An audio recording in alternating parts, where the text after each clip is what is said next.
పేరిట మీ అందరికీ షలోం. ఈరోజు దేవుని వాగ్దానము. దేవుడైన యెహోవా తూర్పున ఏదెనులో ఒక తోటను వేసి తాను నిర్మించిన నరుని దానిలో ఉంచెను. ఆదికాండము 2వ అధ్యాయము 8వ వచనం.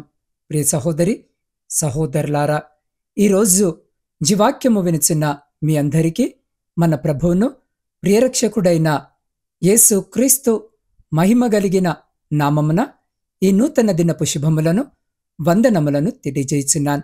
ప్రియులారా, ప్రతిదినము దేవుని వాక్యాన్ని మీరు వింటూ బలపడుతున్నట్లయితే తప్పక మీరు వింటున్న వాక్యాన్ని ఇతరులకు కూడా చేరవేయాల్సిందిగా హృదయపూర్వకముగా మీ అందరినీ కోరుకుంటున్నాను. ప్రియులారా, చదవబడిన లేఖన భాగమును మనమిక్కడ గమనించినట్లయితే దేవుడొక తోటను వేసినట్టు, దేవుడొక తోటమాలిగా వ్యవసాయదారుడిగా ఉన్నట్టు మనము గమనించగలము.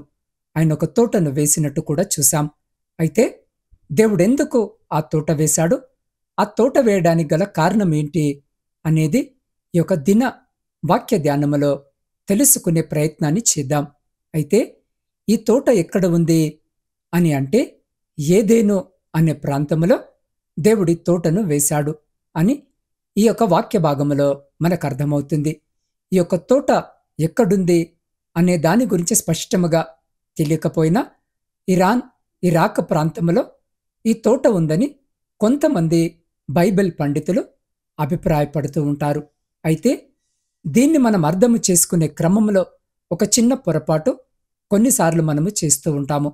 అదేంటంటే, ఇక్కడ రాయబడిన మాట ఏంటంటే, దేవుడైన యెహోవా తూర్పున ఏదెనులో ఒక తోట వేసి అని రాశాడు. కానీ మనము దీన్ని పలికే క్రమములో, దీని గురించి మాట్లాడుకునే క్రమములో మనం ఎలా మాట్లాడుతామో అనంటే, దేవుడు ఏదెను తోట వేశాడు, లేకపోతే ఈ తోట గురించి చెప్పినప్పుడల్లా ఏదెను తోట అని మనము మాట్లాడుతూ ఉంటాము. ఇంకొన్ని సందర్భాల్లో దీన్ని దేవుని తోట అని కూడా మనము పిలిచేటటువంటి వారుగా ఉంటాము. ఇక్కడ దేవుని తోట అని చెప్పబడలేదు. కానీ పరిశుద్ధ గ్రంథములో కొన్ని వచనాలు మనము గమనిస్తే ఆ వచనాల్లో ఈ తోటను గూర్చి ఇది దేవుని తోట అని చెప్పబడింది. ఇక్కడ స్పష్టముగా మనం అర్థం చేసుకోవాల్సిన విషయము ఏంటంటే, ఈ తోటకంటూ ఒక పేరు లేదు. ఏదెను అనే ప్రాంతంలో ఈ తోట ఉంది అని మనము గ్రహించాలి. దీన్ని దేవుని తోట అని పిలువబడిన సందర్భాల గురించి మనం ఆలోచన చేస్తే, ఆదికాండము 13వ అధ్యాయము 10వ వచనములో లోతు తన కన్నులెత్తి యోర్దాను ప్రాంతమంతటిని చూసెను. యెహోవా సొదొమ గొమొర్రా పట్టణములను నాశనము చేయక మునుపు సోయారుకు వచ్చు వరకు అదంతయు యెహోవా తోటవలే, ఐగుప్తు దేశము వలె నీళ్లుపారు దేశమై ఉండెను అనే మాట ఉంది. కాబట్టి ఇక్కడ మనము గమనిస్తే యెహోవా తోట అనే మాట మనం ఇక్కడ చూస్తా ఉన్నాం. యెహోవా తోట అంటే దేవుని తోట. యెషయా గ్రంథము 51వ అధ్యాయము 3వ వచనాన్ని చూస్తే, యెహోవా సియోనును ఆదరించువాడు, దాని పాడైన స్థలములన్నిటినీ ఆదరించి దాని అరణ్య స్థలములను ఏదెను వలె చేయుచున్నాడు, దాని ఎడారి భూములు యెహోవా తోట వలె నగునట్లు చేయుచున్నాడని రాయబడి ఉంది. ప్రియులారా, ఇక్కడ 2 విషయాలు మనము గమనించవచ్చు. మొదటి మాటలోనేమో ఏదెను వలె చేయుచున్నాడని చెప్పబడింది. రెండవ దాంట్లో యెహోవా తోట వలె చేయుచున్నాడు అనేటటువంటి విషయాన్ని మనము చూడొచ్చు. అంటే ఏదెనులో ఉన్నటువంటి ఆ తోటను యెహోవా తోట, దేవుని తోట అని పిలుస్తున్నట్టు ఈ వచనాలను బట్టి మనం అర్థము చేసుకోవచ్చు. యెహెజ్కేలు గ్రంథము 28వ అధ్యాయము 13వ వచనాన్ని చూస్తే, దేవుని తోటయగు ఏదెనులో నీవుంటివి అని మాట్లాడుతున్నాడు. కాబట్టి ఏదెనులో ఉన్నటువంటి తోటను దేవుని తోట అని పిలువబడటాన్ని ఈ వచనములో మనము చూడొచ్చు. యెహెజ్కేలు గ్రంథము 31వ అధ్యాయము 9వ వచనము కూడా చూస్తే, విస్తారమైన కొమ్మలతో నేను దానిని శృంగారించినందున దేవుని వనమైన ఏదెనులో ఉన్న వృక్షములన్నీ దాని సొగసు చూసి దాని యందు అసూయపడెను అన్న వచనము ప్రకారము ఇక్కడ చూడండి, దేవుని వనమైన అంటే దేవుని తోట అయిన ఏదేనులో ఉన్న వృక్షములన్నీ అంటే ఏదేను అనేటటువంటి ప్రాంతములో దేవుడు వేసినటువంటి ఈ తోట దేవుని తోట అని పిలువబడిన సందర్భాలను మీ ఎదుటికి తీసుకువచ్చాను. కాని ఆదికాండము 2వ అధ్యాయము 8వ వచనములో దేవుని తోట అని చెప్పబడలేదు. దాన్ని మనము దృష్టించాలి.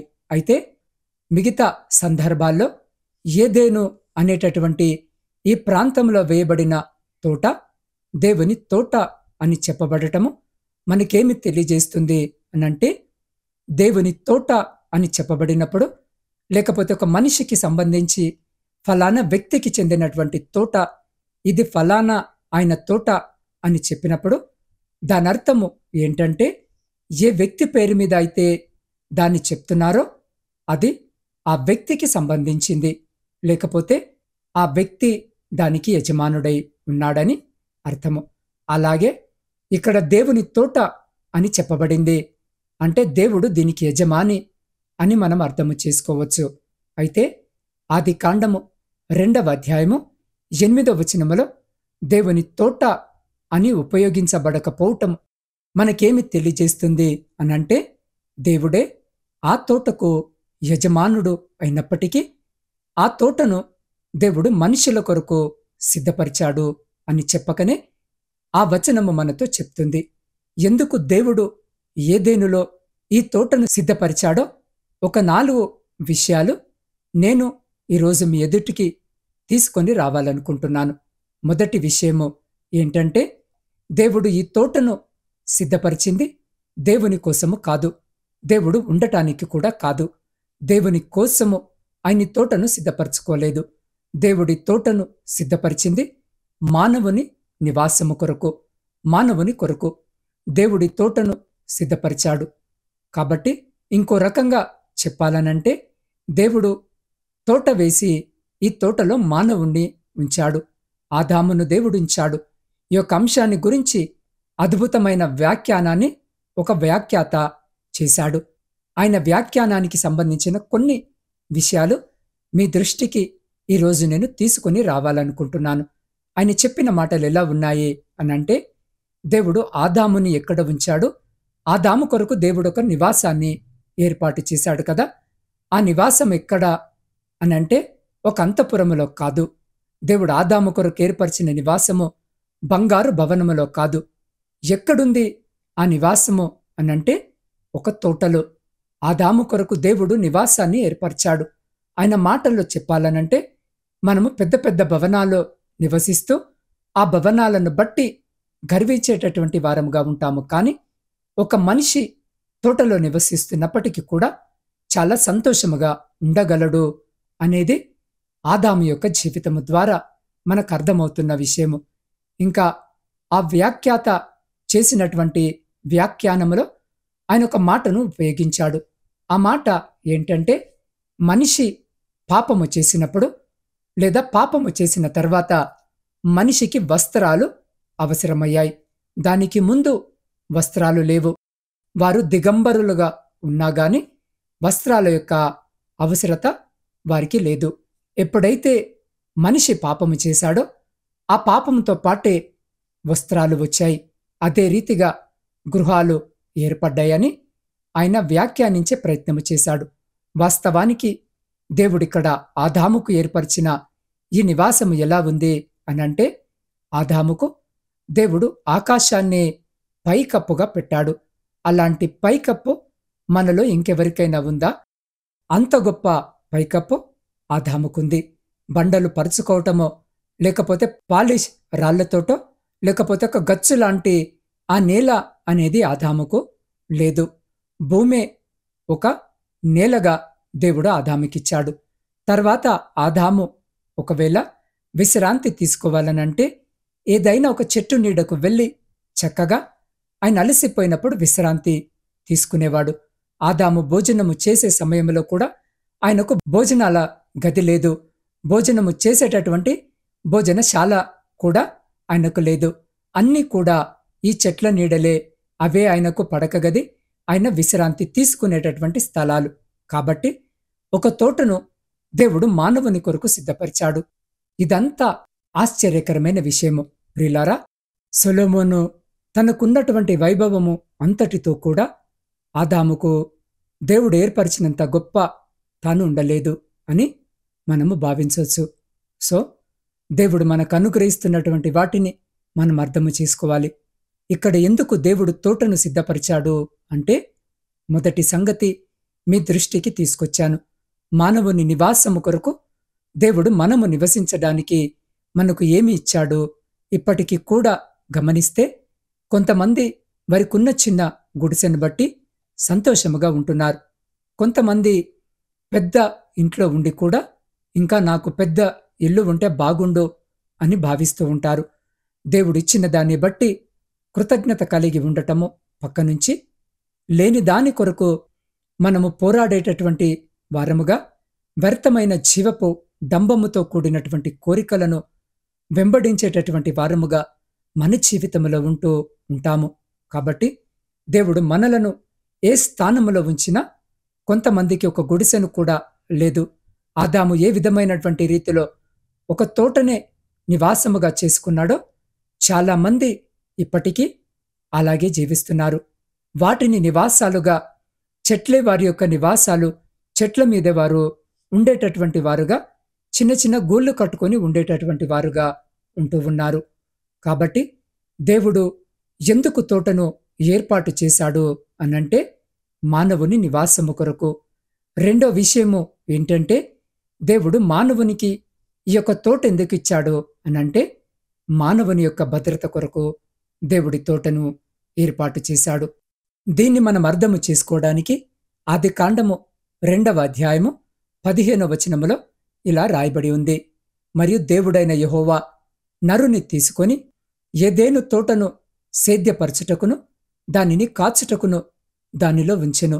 ఈ 2 వచనాలను మనము పరిశీలిస్తే, 2వ అధ్యాయము 8వ వచనాన్ని, 2వ అధ్యాయము 15వ వచనాన్ని, ఈ 2 వచనాలను పరిశీలిస్తే మనకి 2 వచనాల్లో సమరూపముగా కనబడేటటువంటి ఒక విషయము, ఒకే రకంగా కనబడేటటువంటి ఒక విషయము లేదా ఒకే పదము ఏంటంటే ఉంచెను అనే మాట. ఉంచెను అనేటటువంటి మాటకి హెబ్రీ భాషలో 2 వచనాల్లో 2 వేరువేరు పదాలు ఉపయోగించబడ్డాయి. 8వ వచనములో ఉపయోగించబడిన పదానికి అర్థం ఏంటంటే, సాధారణంగా ఒక వ్యక్తిని ఒక చోట ఉంచటము. అంతేకాని 15వ వచనములో ఉపయోగించబడిన పదానికి అర్థం ఏంటంటే, ఉంచెను అనే పదానికి అర్థం ఏంటంటే, ఆ పదము విశ్రాంతిని, భద్రతను సూచిస్తూ ఉంది. ఆదికాండము 19వ అధ్యాయము 16వ వచనాన్ని గనుక మనం ఒకసారి పరిశీలన చేస్తే, అతడు తడువు చేసెను, అప్పుడతని మీద యెహోవా కనికరపడుట వలన ఆ మనుషులు అతని చేతిని, అతని భార్య చేతిని, అతని 2 కుమార్తెల చేతులను పట్టుకొని వెలుపలికి తీసుకుని వచ్చి ఆ ఊరి బయట నుంచిరి. ఈ మాట చూశారా? ఉంచిరి. లోతు గురించి ఈ సందర్భం మాట్లాడుతుంది. లోతును సొదొమ గొమొర్రా ప్రాంతంలో ఉండకుండా బయటకు తీసుకుని వచ్చి ఉంచినటువంటి సందర్భాన్ని ఇది తెలియపరుస్తుంది. లోతు సొదొమ గొమొర్రా ప్రాంతంలో ఉన్నంత కాలము లోతుకు భద్రత లేదు. ఎందుకంటే దేవుడు ఆ ప్రాంతాన్ని అగ్ని గంధకముల చేత దహించి వేసి నాశనము చేయబోతున్నాడు. అందుకే ఇప్పుడు లోతును, ఆయన యొక్క కుటుంబాన్ని అక్కడికి పంపించబడిన దేవదూతలు బయటకు తీసుకొచ్చి బయట ఉంచారు. ఈ బయట ఉంచడం అనేది ఏమి తెలియపరుస్తుంది అనంటే, లోతుకు భద్రత ఇవ్వటము తెలియపరుస్తుంది. అదే రీతిగా ఆదామును దేవుడు ఈ తోటలో ఉంచాడు అనంటే అర్థం ఏంటంటే, ఆయనకు భద్రత ఇవ్వడానికి దేవుడు ఆ తోటలో ఆదామును ఉంచాడు. లేకపోతే ఇంకో రకంగా చెప్పాలనంటే, ఆదాముకు భద్రత కలిగించడానికి దేవుడు ఆ తోటను సిద్ధపరిచిన వాడుగా ఉన్నాడు. ఆ తోటలో ఆదాము ఉండటము ద్వారా ఆదాముకు చక్కగా విశ్రాంతి దొరుకుతుంది. ఆదాముకు విశ్రాంతిని ఇవ్వటానికి, ఆదాముకు భద్రతను ఇవ్వటానికి దేవుడు ఆ తోటను సిద్ధపరిచి అందులో ఆదామును ఉంచినవాడుగా ఉన్నాడు. ప్రియ సహోదరి సహోదరుడా, ఇక మూడో విషయానికి మనమొస్తే, ఇదే పదము 2వ అధ్యాయము 15వ వచనములో ఉపయోగించబడిన ఉంచెను అనేటటువంటి పదానికి భద్రత, విశ్రాంతి అని మాత్రమే కాక దేవుని యొక్క సన్నిధిలో ప్రతిష్ఠించుకొనుటను కూడా అది తెలియపరుస్తూ ఉంది. ఆ పదానికి దేవుని సన్నిధిలో ప్రతిష్ఠించుకొనుట అని కూడా అర్థమున్నది. నిర్గమకాండము 16వ అధ్యాయము 33వ వచనాన్ని చూద్దాం. కాబట్టి మోషే అహరోనుతో, నీవొక గిన్నెను తీసుకొని దానిలో ఒక ఓమేరు మన్నాను పోసి మీ వంశస్థులు తమ యొద్ద ఉంచుకొనుటకు యెహోవా సన్నిధిలో దాన్ని ఉంచుమనెను. ఈ మాటను చూడండి. ఇక్కడ ఉంచడము ఎందుకు, దేవుని సన్నిధిలో ఉంచడము ఎందుకు, దేవుని కొరకు ప్రత్యేకంగా భవిష్యత్తు తరానికి సూచనగా, లేకపోతే ఒక గిన్నె జ్ఞాపకముగా ఈ మన్నా పాత్రను ఉంచటాన్ని మనం ఇక్కడ చూడొచ్చు. అది దేవుని సన్నిధిలో దాన్నుంచారు. ప్రియ సహోదరి సహోదరుడా, ద్వితీయోపదేశ కాండము 26వ అధ్యాయము 4వ వచనాన్ని గమనిస్తే, యాజకుడు ఆ గంపను నీ చేతిలో నుండి తీసుకుని నీ దేవుడైన యెహోవా బలిపీఠము ఎదుట ఉంచగా అన్న వచనము ప్రకారము ఇది కూడా దేవుని బలిపీఠము ఎదుట ఉంచటాన్ని గురించి మాట్లాడుతుంది. కాబట్టి 2 వచనాలను మనము గమనిస్తే, దేవుని సన్నిధిలో ఉంచబడటాన్ని, దేవుని కొరకు ప్రతిష్ఠించబడటాన్ని ఈ 2 వచనాలు తెలియపరుస్తున్నాయి. అంటే ఇక్కడ భావము ఏంటి, ఎందుకు దేవుడు ఆదాము కొరకు తోటను సిద్ధపరిచాడు, లేకపోతే ఎందుకు దేవుడు తోటను సిద్ధపరిచాడు? 1, ఆదాము కొరకు దేవుడు సిద్ధపరిచాడు. 2, ఆదాముకు భద్రత ఇవ్వడానికి దేవుడు సిద్ధపరిచాడు. 3వదిగా మనము గమనిస్తే, ఈ తోటలో ఉంటూ ఆదాము ఏమి చేయాలి అనంటే, ఆదాము దేవునితో సహవాసము చేసేవాడుగా ఉండాలి. అందుకు ఆదామును దేవుడు తీసుకొచ్చి ఆ తోటలో ఉంచింది. ఇక్కడ ఈయన ప్రాముఖ్యముగా విశ్రాంతి తీసుకుంటూ భద్రముగా ఉంటూ దేవునితో సహవాసము చేసేటటువంటి వాడుగా ఉండాలి. అది దేవుని యొక్క ప్రధానమైన ఉద్దేశము.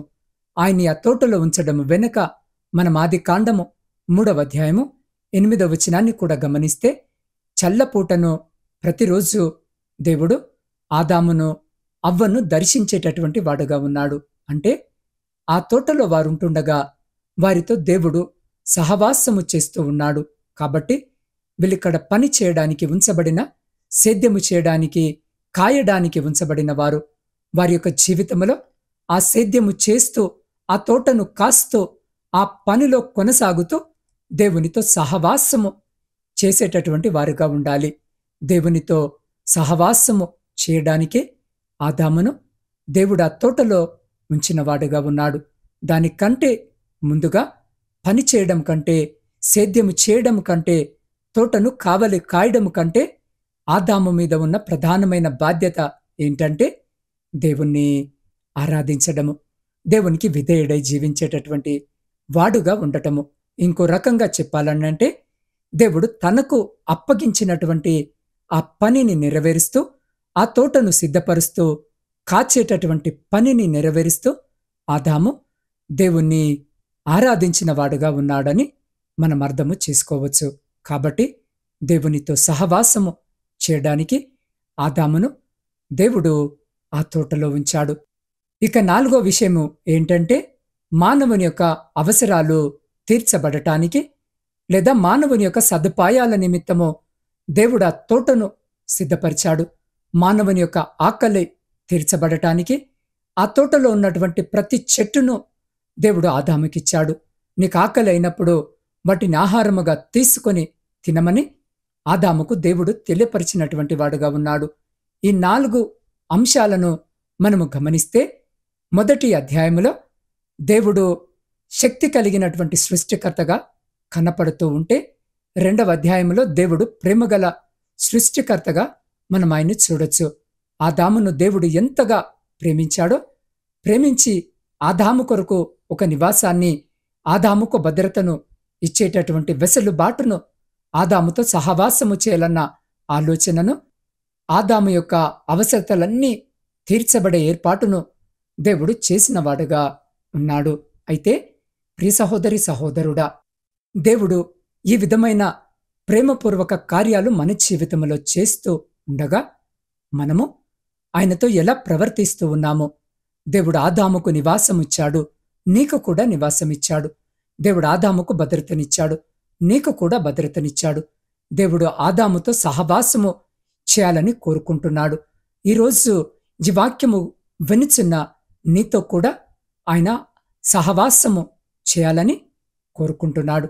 దేవుడు ఆదాముకు అవసరమైన సదుపాయాలు సమకూర్చి పెట్టాడు. ఈరోజు నీకు కూడా అవసరమైన సదుపాయాలు దేవుడు సమకూర్చి పెట్టి ఉంచాడు. అయితే ఆదాము యొక్క జీవితాన్ని, నీ యొక్క జీవితాన్ని పక్క పక్కన పెట్టి చూసుకుంటూ ఆదాముకు దేవుడు ఏమి చేశాడో, నీకు దేవుడేమి చేశాడో ఆలోచన చేస్తూ ఆదాము దేవునితో ఎలా ఉన్నాడో, నీవు దేవునితో ఎలా ఉంటున్నావో పరిశీలించుకోవలసి ఉంది. ఆదాము దేవుని ఆరాధించాడు, ఆదాము దేవునితో సహవాసము చేశాడు. పాపములో పడి తప్పిపోయేంత వరకు కూడా ఆదాము చాలా చక్కగా దేవుణ్ణి వెంబడించిన వాడుగా ఉన్నాడు. కాబట్టి ప్రియ సహోదరి సహోదరుడా, ఈరోజు జీవాక్యము వినిచిన మనము దేవుని ప్రేమను అర్థము చేసుకుని దేవుడు మనకిచ్చిన నివాసాలను బట్టి కృతజ్ఞత కలిగి ఉందాం. దేవుడు మనకిచ్చిన భద్రతను బట్టి కృతజ్ఞత కలిగి ఉందాం. దేవుడు మనతో సహవాసము చేయాలని కోరుకుంటూ తన కుమారుడైన యేసు క్రీస్తు వారిని లోకానికి పంపాడు గనుక పాపము మూలముగా మనము దేవునికి దూరమైన విధానాన్ని బట్టి పశ్చాత్తాపపడుతూ మరలా దేవుని చేరుకోవడానికి తన కుమారుడైన యేసు క్రీస్తు వారి ద్వారా దేవుడు ఏర్పరిచినటువంటి మార్గములో దేవునితో సమాధాన పడి ఆయనతో సహవాసము చేసేటటువంటి వారముగా మనము ఉండే ప్రయత్నము చేద్దాం. అన్నిటికీ మించి దేవుడు ఏ సదుపాయాలు మన జీవితంలో మనకు అవసరమైన వాటిని ఆయన సిద్ధపరిచాడో ఆ సదుపాయాలన్నిటిని బట్టి మనం ఇంకా దేవునికి దగ్గరయ్యేటటువంటి వారముగా ఉండాలి. ఆఖరిగా ఈ మాటను ఆలోచన చేయండి. దేవుడు మన కొరకు ఇన్ని కార్యాలు చేసినప్పుడు, ఇన్ని ఏర్పాట్లు చేసినప్పుడు కృతజ్ఞత కలిగి మనము దేవునికి ఇష్టముగా జీవించలేకపోతే మనమెంత దుష్టత్వంలో బ్రతుకుతున్నామో అది తెలియపరుస్తుంది. మనము దేవుడు మన కొరకు చేసిన కార్యాలను బట్టి మనమింకా ఆయన దగ్గరవ్వాలి. కాబట్టి ప్రియ సహోదరి సహోదరుడా, ఏదేను వనము కేవలము చరిత్ర కాదు, అది మన ప్రతి ఒక్కరి జీవిత కథ. ఏదేను మనము దేవునితో మనం అనుభవించిన పరిపూర్ణ సహవాసానికి ప్రతీక. మన ఆజ్ఞాతి క్రమము కారణముగా మనం ఆ తోటను కోల్పోయాం. ఈరోజు దేవుడు మన హృదయాలను అడుగుతున్నాడు, నువ్వెక్కడ ఉన్నావు అని. దేవుని నుండి దాక్కుంటున్నావా? సిగ్గు, భయము లేదా మన బలహీనతలు మనల్ని దేవుని సన్నిధి నుండి దూరము చేస్తున్నాయా? ఏదేనులో దేవుడు ఆదామును చర్మపు దుస్తులతో కప్పినట్లే ఈరోజు మన అపరాధాన్ని, మన సిగ్గును కప్పడానికి తనేకైక కుమారుడైన యేసు క్రీస్తు అనే గొప్ప బలినిచ్చాడు. ఆ కవచాన్ని ధరించిన ప్రతి ఒక్కరూ మళ్ళీ దేవునితో స్నేహము చేయవచ్చు. ఏదేను వనము పోయింది, కాని దేవుని ప్రేమ పోలేదు.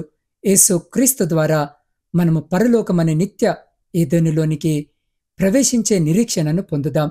కాబట్టి మనము దేవుడు మన కొరకు చేసిన కార్యాలన్నిటిని బట్టి మనమింకా దేవునికి దగ్గరవ్వాలి. ఒకవేళ దగ్గర కాలేకపోతే మనమెంత చెడ్డ జీవితాన్ని జీవిస్తున్నామో అది వెల్లడిపరుస్తుంది. కాబట్టి దేవుని కార్యాలను బట్టి కృతజ్ఞత చెల్లిస్తూ దేవుడు మన కొరకు చేసిన ఏర్పాట్లను బట్టి ఆయనకు లోబడి ఆయనకిష్టముగా జీవిస్తూ ఆయన కోరుకున్న ఉద్దేశాన్ని మన జీవితాల ద్వారా నెరవేర్చేటటువంటి వారిగా ఉందాం. ఈ మాటల ద్వారా ప్రభు మీతో మాట్లాడితే ఈ మాటలను బట్టి ప్రభు సన్నిధిలో తీర్మానము చేసుకుంటూ నాతో పాటు కళ్ళు మూసుకొని తలలు వంచి ప్రార్థనలో ఏకీభవిస్తారా? పరిశుద్ధుడా, ప్రేమ నమ్మకము కలిగిన మా ప్రియ పరలోకపు పరమ తండ్రి, మీ శ్రేష్టమైన ఘనమైన ఉన్నతమైన నామాన్ని బట్టి స్తుతులు, స్తోత్రాలు, వందనాలను చెల్లించుకొనుచున్నాం. అయ్యా, ఈ దినము నీ మాటల ద్వారా నీవు మా యొక్క వెనికిడిలోనికి, దృష్టిలోనికి తీసుకుని వచ్చిన అంశాలను బట్టి వందనాలను చెల్లిస్తున్నాం. ప్రేమగల దేవుడవై ఉండి మా జీవితాల్లో నీ ప్రేమను కనపరుస్తూ మా కొరకు నివాసాన్ని, ఆదాము కొరకు ఆ రోజు నివాసాన్ని, ఆదాము భద్రత నిమిత్తమై ఆదాముకు విశ్రాంతినివ్వటానికి, ఆదాముతో సహవాసము చేయడానికి, ఆదాము యొక్క అవసరాలు, ఆకలి తీర్చబడటానికి ఎన్నో ఏర్పాట్లు చేసిన వారుగా ఉన్నారు. అందులో భాగముగా తోటను ఆయన కొరకు సిద్ధపరిచి ఆయన నా తోటలో ఉంచినట్టు మేము తెలుసుకున్నాం. తండ్రి, మేము మా యొక్క జీవితాల్లో కూడా నీవు మా కొరకు చేస్తున్న కార్యాలను ఈరోజు మేము అర్థము చేసుకొని కృతజ్ఞత కలిగి ఇంకా జీవపు డంబాలకు, అత్యాశాలకు, అసూయలకు తావివ్వకుండా ప్రేమ కలిగి నడుచుకుంటూ నీకిష్టమైన మార్గంలో కొనసాగుతూ మీరు మమ్మల్ని ఎక్కడ ఉంచారో ఆ ఉద్దేశాలు నెరవేర్చేటటువంటి భాగ్యము కలిగి ఉండునట్లు సహాయం చేయండి.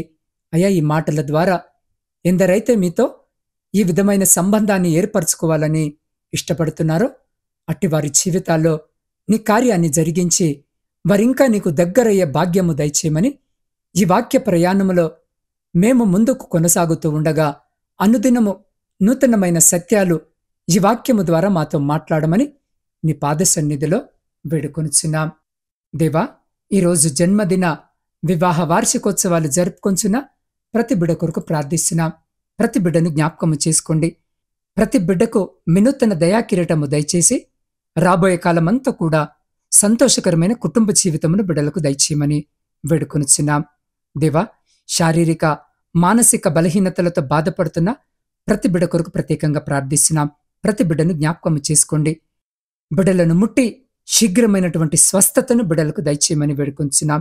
ఆ బిడ్డలకు పరిచర్య అందిస్తున్న ప్రతి బిడ్డను, వారి కుటుంబాలను కూడా జ్ఞాపకము చేసుకోమని వేడుకొనుచున్నాం. దేవ, ప్రాముఖ్యముగా మరొక మారు నా తండ్రి చిన్నారి నవీన సత్య కొరకు ప్రార్థిస్తున్నాం. నాయన, అయ్యా, ఆ బిడ్డకు కీమోథెరపీ అందించబడుతుందని విని అయ్యా ఎంతో బాధతో ఈ ప్రార్థనను మీ సన్నిధిలో పెడుతున్నాం. నాయన, అయ్యా, ఎంతో బాధతో కూడినటువంటి ఆ చికిత్సలో ఆ బిడ్డ పడుతున్న వేదనను, బాధను అయ్యా మీరు తీర్చమని వేడుకొనుచున్నాం. బిడ్డకు తోడుండండి నాయన. అయ్యా, బిడ్డలో ఉన్నటువంటి ప్రతి రక్త క్యాన్సర్ కణాన్ని మీ పరిశుద్ధ అగ్ని చేత కాల్చివేయమని వేడుకొనుచున్నాం. ఆ బిడ్డ వేదనను బిడ్డకు దూరం చేయండి. ఆ బిడ్డ బాధను ఆ బిడ్డ నుంచి దూరం చేయండి. అయ్యా, మంచి ఆరోగ్యాన్ని దయచేయండి. అయ్యా, నూతనమైన పరిశుద్ధమైన రక్తము ఆ బిడ్డలో ప్రవహించలాగున కృపను చూపించండి. అయ్యా, బిడ్డ పట్ల కనికరాన్ని చూపించండి. అయ్యా, బిడ్డకు అందిస్తున్నటువంటి చికిత్సలో మీరు తోడుగా ఉండండి. బాధ నుంచి విముక్తిని కలిగించండి. అయ్యా, వేదన నుంచి, కన్నీటి నుంచి విముక్తిని కలిగించండి. అయ్యా, బాధను తట్టుకునే శక్తి అయా చిన్న బిడ్డకు దయచేయండి నాయన. అయ్యా, బిడ్డ ఏ రకంగా తట్టుకుందో నాకైతే తెలియదు, కానీ ప్రభువా, మీరే కృప కలిగిన తండ్రివి, జాలి కలిగిన దేవుడవు. అయ్యా, బిడ్డ పట్ల కృపను చూపించండి. నీకు సాక్షి బిడ్డగా ఆ బిడ్డ నిలబెట్టమని నీ పాద సన్నిధిలో ప్రార్థిస్తున్నా. ఆ బిడ్డ జీవితము అయ్యా అనేకులకు సాక్షికరమైన జీవితముగా ఉండలాగున ఆ బిడ్డలో నా తండ్రి అయ్యా మీరు సంపూర్ణ స్వస్థతను కలుగజేస్తున్నందుకు మీకే కృతజ్ఞత వందనాలను తెలియజేస్తున్నాను. అయ్యా, బిడ్డ యొక్క కుటుంబాన్ని జ్ఞాపకం చేసుకోండి. తల్లిదండ్రుల దుఃఖాన్ని తీర్చండి. వారి మనోవేదనను తీర్చి బిడ్డలకు ఓదార్పును దయచేసి బిడ్డలకు మీరు తోడుగా ఉండమని వేడుకొనిచున్నాం. దేవ, ప్రపంచంలో శాంతిని, సమాధానాన్ని కలిగించి విడిపోయిన విచ్ఛిన్నమైన ప్రతి కుటుంబాన్ని తిరిగి కట్టుమని వేడుకొనిచున్నాం. ప్రాముఖ్యంగా నా తండ్రి, నా ఆత్మీయ కుటుంబ సభ్యులందరి కొరకును ప్రార్థిస్తున్నాం. అయ్యా, బిడ్డలెంతో ఆశ కలిగి ప్రతి దినము వాక్యము వింటూ నా తండ్రి వారి ప్రార్థన విన్నపాలు మీ పాద సన్నిధిలో పెట్టుచున్నారు. అయ్యా, వారి అక్కరలను, అవసరతలను ఎరిగిన దేవుడు వింటున్నావు నాయనా. ఏ బిడ్డ ఏ అక్కర, ఏ అవసరత, ఏ దుఃఖము, ఏ వేదన, ఏ బాధ, ఏ బంధకము, ఏ కట్ల చేత నా తండ్రి మీ పాద సన్నిధిలో మోకరించి మీ వైపు చూస్తూ వారి ప్రార్థన మనవులు తెలియజేస్తున్నారో, ఆకాశమందు ఆసీనుడవైన తండ్రి వారి ప్రతి మొరను మీరు ఆలకించి వారి న్యాయమైన ప్రతి కోరికను దేవా వారి జీవితాల్లో ఫలభరితముగా చేసి మీ ఆకాశపు వాక్యాలను విప్పి మీ సమృద్ధికరమైన దీవెన ఆశీర్వాదాల చేత బిడ్డల జీవితాలను, కుటుంబాలను దీవించి ఆశీర్వదించి తృప్తిపరిచి మీ కృపలో భద్రపరుచుకొని ముందుకు నడిపించమని సమస్త స్తుతి, ఘనత, మహిమ మీకే చెల్లించు మా రక్షకుడును మీ ప్రియకుమారుడైన యేసు క్రీస్తు సర్వ సమృద్ధి కలిగిన నామమున ప్రార్థించి స్తుతించి అడిగి పొందుకొని ఉన్నాము తండ్రి. ఆమేన్.